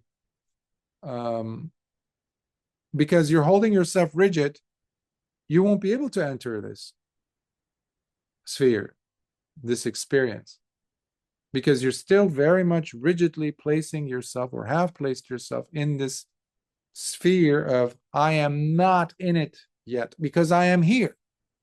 Hence, I'm here, you're there. Sphere of infinite consciousness is there, I am here, and I got to find a way to cut through. That whole premise is wrong. I've given it object status. Again, I'm trying to solidify this experience. It's just a mental state. It's a mind object, ultimately. And the mind is cognizing it. That's it. There's nothing for me to be experiencing this now. But if there is craving, if there is conceit based on opinions and wrong views, these things will happen. And that's why this person is called puthujjana. And because such a person has neither fully understood nor comprehended that which must be thoroughly understood and comprehended. Sphere of nothingness. This is the 7th jhana. Akinchanyayatana. Similarly, while looking at the sphere or dimension of nothingness and its qualities, this untrained and dense person, being oblivious of the Dhamma, perceives it to be nothing other than the sphere of nothingness, of dimension of nothingness. Now, due to this rigid way of perceiving and objectifying it, he imagines it to be just that, the sphere of dimension of nothingness, through and through. He imagines himself existing in relation to the sphere or dimension of nothingness. He imagines himself being distinctly different from it. He imagines it as something to be possessed, and thus considers this dimension as mine, to the extent that even begins delighting in and because of the sphere or dimension of nothingness. And because that's what people were doing, even as Siddhartha's teachers, Alarakalama and Uddhakarama, they were holding on to these statements, to these states. Alarakalama was the one who's able to enter this state, the dimension of nothingness, and he was known as the teacher who would teach you to get there. So he was known as the guy who can get you to the nothingness state. And he prided himself for that until Siddhartha showed up, and within a few very short days, he got it. He was like, wow, you're fast. Okay, and then what? What's next? Because I still have avidya, I still have delusion. Teacher, give me, that's it. He says, that's my forte, that's my CV, that's how deep it goes. And why is that? Because such a person has neither fully understood nor comprehended that which must be. 16, sphere of neither perception nor non-perception. Neva sanyana sanyayatana. Similarly, while looking at the sphere of the or dimension of neither perception nor non-perception and its qualities, this is the 8th jhana, by the way. The untrained and dense person, being oblivious of the Dhamma, perceives it to be nothing other than the sphere of neither perception nor non-perception. Now, due to this rigid way of perceiving and objectifying the sphere, he imagines it as just that. He, through and through, he imagines himself existing in relation to it. He imagines himself being distinctly different and apart from the sphere of neither perception or non-perception.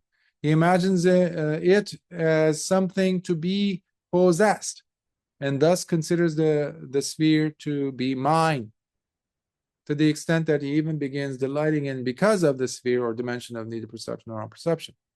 And why is this the case? It is because such a person has neither fully understood nor comprehended that which must be thoroughly understood and comprehended.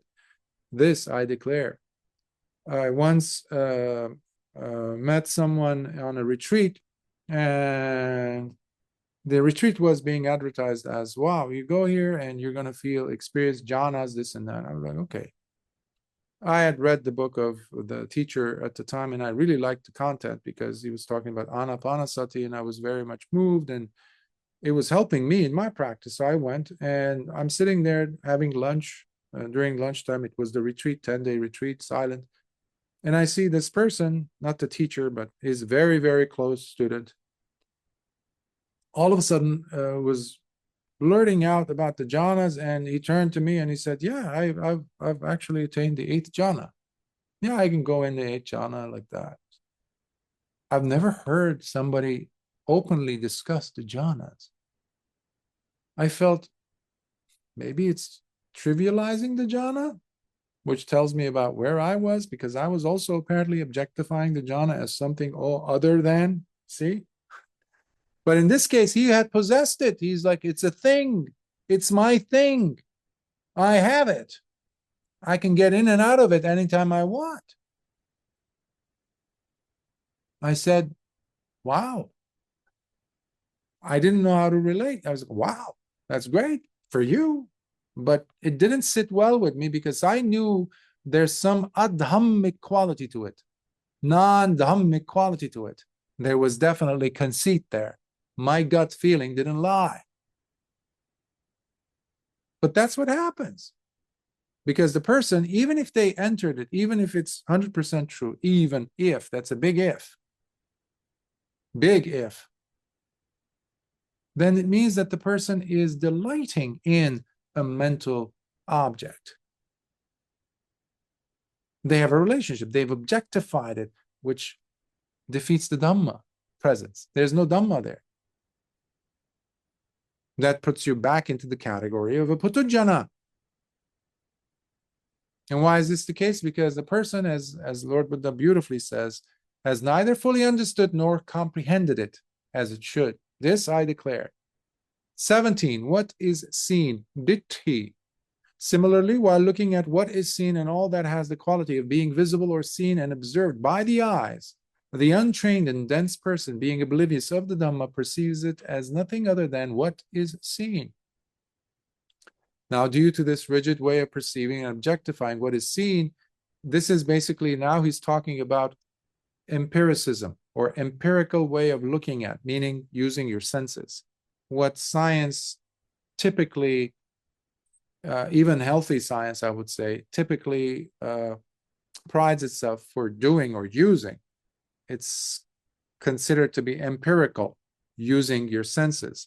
But even that, as Lord Buddha is saying, even that, you can't write home about, because there's an objectification of what you're seeing, isn't there? Because now you have a relationship, you've reified it, you have crystallized it, you have given it object status. Ask a person who's on drugs, they're definitely seeing things. Or not seeing things that should be seen around them as they're destroying their life and other people's lives. They're seeing something, right? You saw some things when you were asleep. Your brain even interpreted it as real, but only you saw it. And when you woke up, the bucket of gold that you thought you were collecting is not by your bedside. What happened? You saw it, or some giant monster was running after you and you were running and you wake up in sweat. Muscles are tense as if you were really running. You were seeing something, but where is it? So even that, okay? He imagines the thing being seen as seen through and through and nothing else. He imagines it existing in relation to the seen, distinctly different from, imagines the seen as something to be possessed and thus considers it as mine, to the extent that he even begins delighting in and because of what is seen. Again, in order for me to take the thing as seen and give emphasis on its signs and features, its nimittas, its qualities, I have to strip it. I have to take from it something and breathe life into it by giving it permanency status, reality, object status, meaning it's no longer real because nothing is permanent. There's your telltale sign. Next, number 18, what is heard? Sutta.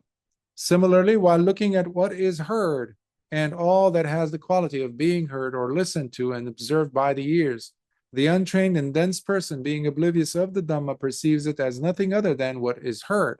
Now, due to this rigid way of perceiving and objectifying what is heard, he imagines the thing being heard as heard, through and nothing else. He imagines himself existing in and in relation to the heard, or as being distinctly different and apart from what is being heard, and or as something to be possessed, or as mine, or as something to be delighted in because of what is being heard. Why? Because that person has neither fully understood nor comprehended it. What is sensed? Remember earlier I was talking about Bahaya Sutta. I was saying how Lord Buddha gave the advice to Bahaya when seeing Ditti, Dittamattang. Just there is just the seeing. Sute or Sutta, we just did, hearing, Suttamattang. Now it's the sensing, which includes the other three senses, nose, tongue, and body. So you have those three, mute, mutamattang. So that's what Lord Buddha's teaching here. Even that, don't lock on to any of its signs and features. It's very difficult. If you look at a rainbow for the first time, it's beautiful, right? The brain wants to establish a relationship with it. Especially if it was a very scorchy, hot weather, and now it's raining, and all of a sudden there's this beautiful, colorful rainbow in front of you. And especially if it's one that crosses all over the horizon. Perfect half circle. We want to establish something. We want to stamp it with permanency. We want to make it last, right? That's Mara, tempting. Because you're no longer seeing it as it is. You're adding your own nuances to it, your own feelings, emotions to it. You're trying to extend its life. You're trying to give it object status, meaning it's now already dead. Because now it's yours. That's why you can lock it in as memory and you can go back to it. It's very similar to taking a picture instead of looking at it with your own eyes. Similarly, while looking at what is sensed and all that has the quality of being sensed or picked up and observed by the nose, tongue, or the body, the untrained and dense person, being oblivious of the Dhamma, perceives it as nothing other than what is sensed. Now, due to this rigid way of perceiving and objectifying what is sensed, he imagines the thing being sensed as sensed, through and nothing else. He imagines himself existing in and in relation to the sensed. This is in terms of a person who lives obliviously. There's nothing wrong with looking at the significance of what this sensed is, by the way. This is not the same as, like saying, oh, the Buddha is teaching us to become like robots, not feeling. That is complete falsity. That's not what the Buddha is saying. Being real means being open to what is happening. But there is no upadana. There is no grabbing onto anything. There is picking up only to give up. Adana, picking up. Patinissaga, relinquishing. Remember?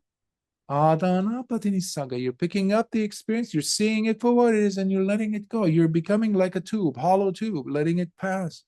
But you're observing it. You're not dumb. You're not dull. You're not indifferent in that sense. You feel what's happening, but you're not holding on to any signs and features. This takes skill. This takes extremely valuable sati from you.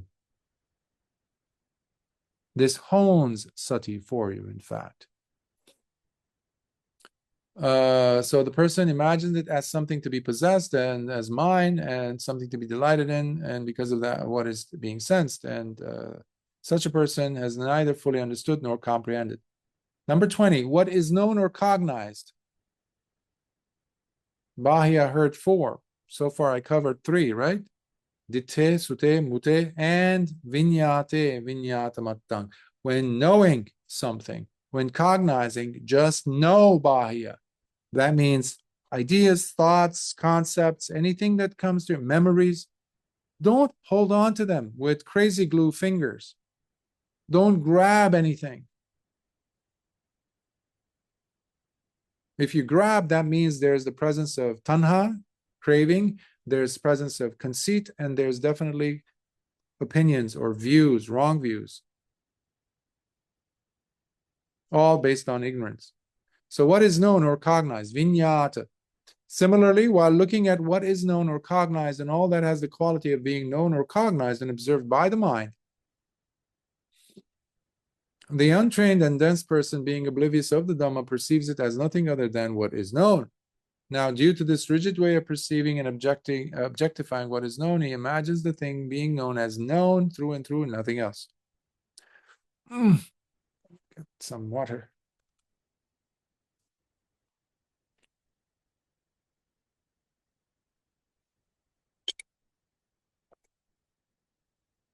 He imagines himself being distinctly different, and apart from what is known, he imagines it as the known as something to be possessed, as mine, as something to be delighted in, and because of what is known. And why is that? It's because the person has neither fully understood nor comprehended. 21, unity or oneness, ekatta. Similarly, while looking at and seeing unity, because they used to believe in the Brahma and the person, the Mahatma and the Atman, the person's soul, basically, and the soul or the God being merged, unity, all that. So Lord Buddha is addressing all these beliefs of the time that people to this day have, right? In Sufism, there is that idea of fana, they call it in Arabic, which is basically it's mysticism of Islam, Sufism, and they say, oh, my soul has to go and merge with the God, the ocean, and I will disperse and reach fana, finished, and am done with the merger of unity. So even that is being addressed here. Similarly, while looking at and seeing unity in all things, and all that has the quality of oneness, the untrained and dense person, being oblivious of the Dhamma, perceives it as nothing other than unity or oneness. You have elements of this in Buddhism, of course. It's not just other religions, by the way. You have a lot of that in Buddhism. Not just in Mahayana, by the way, or Vajrayana. You have that also, unfortunately, in the Theravada tradition, when they've objectified even the Buddha or Nibbāna, as we will see in a few minutes. Due to this rigid way of perceiving and objectifying that flavor of unity, imagined as indeed one, through and through, nothing else. He imagines himself existing in and relation to the unity. He imagines himself being distinctly different and apart from that unity. He imagines the unity or oneness as something to be possessed. And to the extent that he even begins delighting in, and because of that, unity. Why is that? It's because that person is neither fully understood nor comprehended. Number 22, multiplicity or not one. This is the opposite extreme of that. Multiplicity of phenomena, etc., where you can't localize one source of godliness, for example, or sacredness. Similarly, while looking at and seeing the multiplicity of all things and all that has the quality of variety, the untrained and dense person, being oblivious of the Dhamma, perceives it as nothing other than multiplicity or not one. You have this definitely in certain aspects of Hinduism to this day, and other religions that are, derivations of that. Now, due to this rigid way of perceiving and objectifying that flavor of multiplicity, he imagined it as indeed not one or multiple, through and through, and nothing else.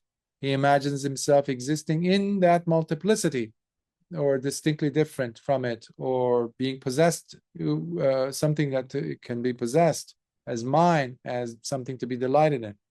Next, 23, the all, sabbha. Some people, when you ask them about what is sacred, what is this whole thing about life all about, they say, sometimes they hold their finger, like in some, I think, Zen story, there was one teacher who would do that. And you have others who would say the all, sabbha. It's an easy way to get out of, explaining what you mean. They leave it very mystical. Ooh. Similarly, while looking at and seeing the all or everything that is witnessed, the untrained and dense person, being oblivious of the Dhamma, perceives it as nothing other than the all, sabbha. Now, due to this rigid way of perceiving and objectifying that sense of the all, he imagines it as all, nothing else. He imagines himself existing in and relation to all, as something to be possessed, etc., as mine, as something to be delighted in. And why is this the case? It's because that person has neither fully understood nor comprehended that which must be thoroughly understood and comprehended. This I declare. 24, the last object, Nibbāna. Similarly, while looking at Nibbāna and what he thinks it to be, the untrained and dense person, being oblivious of the Dhamma, perceives it as Nibbāna, quote unquote. Now, due to this rigid way of perceiving and objectifying Nibbāna, he imagines it as a separate thing called Nibbāna, through and through and nothing else. He imagines himself existing in and in relation to Nibbāna. He imagines himself being distinctly different and apart from Nibbāna. He imagines Nibbāna as something to be possessed, and thus considers it as mine, to the extent that he even begins delighting in because of Nibbāna. I've met people who, and there are people around the world now claiming to have experienced Nibbāna. Very few of them have. The ones I've met. But you have a lot of people who even claim to be Arahants nowadays. Many of them actually in civilian clothing, lay people. I don't know how the math works, but it definitely, the Dhamma doesn't work there. But you see how there is this effort in many people to prove to you or to their listeners that they have it. They've experienced it. They're engaged in the effort of persuasion, trying to explain to themselves and others, maybe even go and get some brain scans, right? Some electroencephalogram, EEG done to test the brain waves, etc., to show you, yeah, this is Nibbāna, as if somebody was able to detect Lord Buddha's EEG and has that in the record somewhere in the Sutta Pitaka. So now we're comparing this person's records with this graph from Lord Buddha himself. Not to trivialize Nibbāna as a result of this sad debacle that's happening in the world today, but that's what we have. People are possessing even the Dhamma, trying to possess even Nibbāna. There was a boy in Nepal who was working with his uncle. It was a conspiracy basically to extract money. He was even called the Buddha boy in Nepal. I remember about 20 years ago or something. And he was sitting there for hours and hours, as if in meditation. But then every so often you would see him, if the cameras were rolling, his eyes would open from the side corner and he would look, and then he would close his eyes. And no one was there to actually record that his uncle would come and feed him, and he would go behind the tree and do his, call of nature, and then he would come and sit. Early in the morning, people would come and see, wow, he never left his spot. He's in Nibbāna. He's in Nibbāna. He never taught any Buddhism, by the way. He just sat there. Eventually, they turned him into this cult figure, and recently, I think a year ago, he was arrested for, all kinds of vices and things, and things that they've basically, it was a sad reality because he started his own tradition. People wearing blue robes, this and that, having his own harem, and collecting so much money. When the mind is off its hinges, gone off its hinges,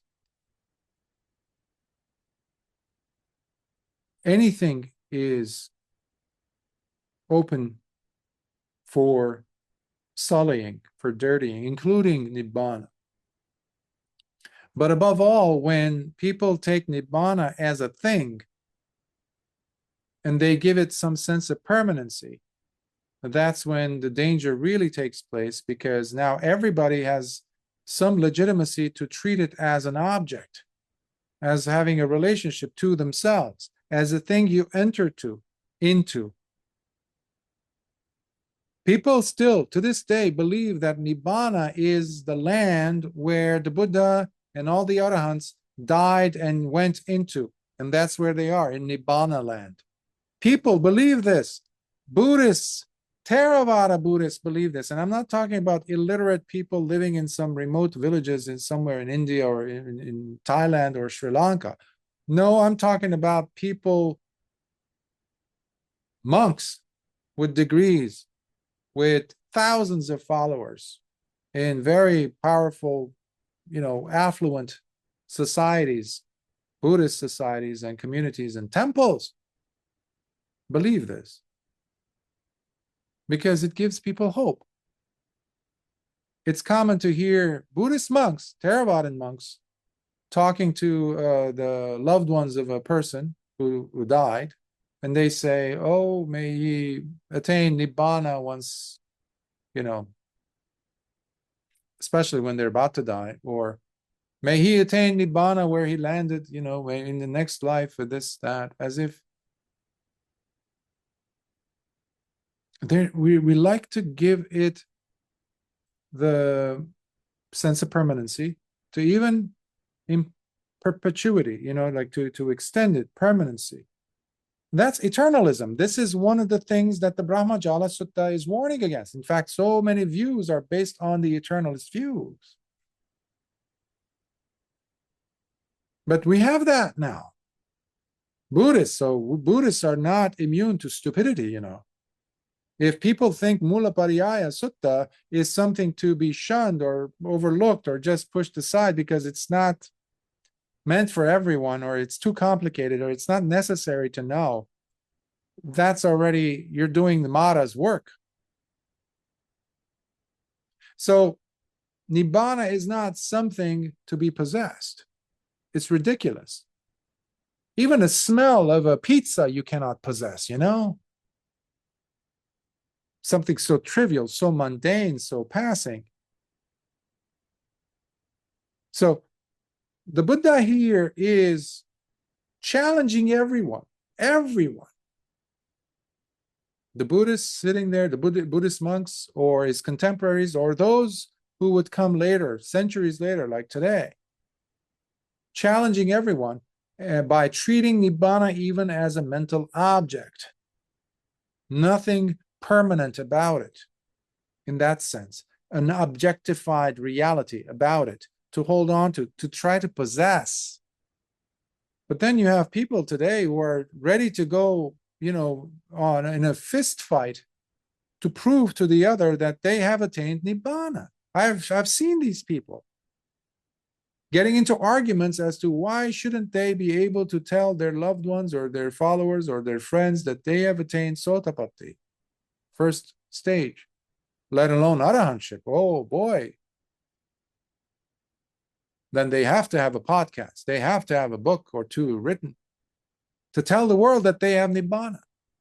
None of the bhikkhus, none of the people, none of those beings who attained Nibbāna ever went on a press conference or a book signing trip.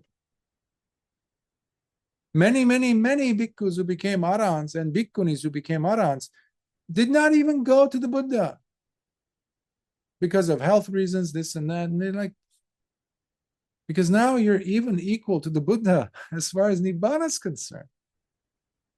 So there's nothing, there's no servility, there's not, okay, so what?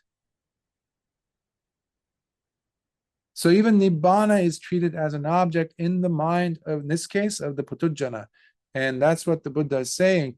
This person imagines Nibbāna as something to be possessed and thus considers it as mine.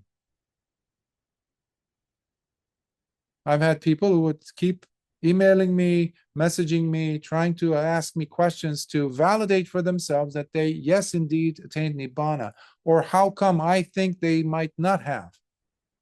I said, who cares what I think? Really, or anyone? Do you have these tendencies?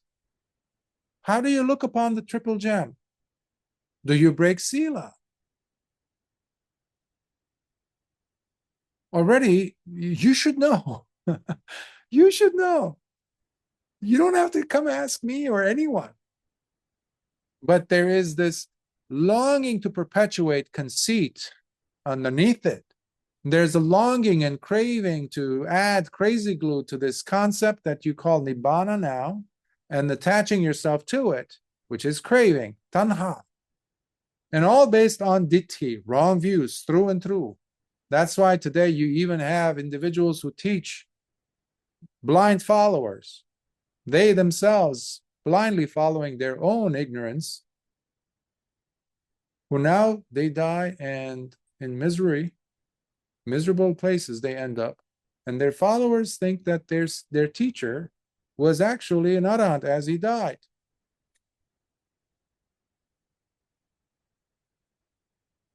Sad. Leading the blind, leading the blind. All because puthujjanas are leading puthujjanas. Because there is not enough right view. And you just need a little bit of right view, by the way. So they keep delighting in, and because of Nibbāna, the puthujjana. And why is this the case? It is because such a person has neither fully understood nor comprehended that which must be thoroughly understood and comprehended. This I declare. Sadhu, sadhu, sadhu. This is the first of several parts that I will be covering with you.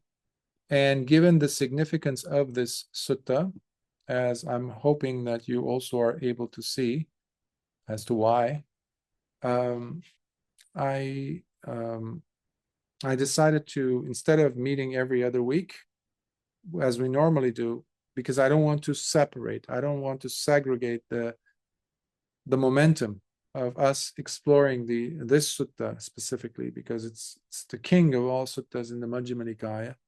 So I want to do it every week. So for the next few weeks, we won't skip the weeks, that is. And so next week we'll meet again. So I cover with you the second category of individuals, meaning the Sekha, the learner, or in higher training, the disciple in higher training, who we'll see has, and the Buddha is describing how his or her relationship has to be vis-a-vis these 24 principles.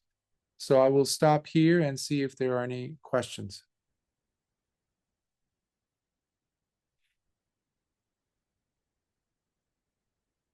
Okay, let's transfer some merits. Akasatha chabumata devanagamahiddhika punyantang anamoditva chirang rakhantu loka sasanam. Akasatha chabumata devanagamahiddhika punyantang anamoditva chirang rakhantu desanam. Akasatha chabumata devanagamahiddhika punyantang anumoditva chirang rakhantu mam paranti.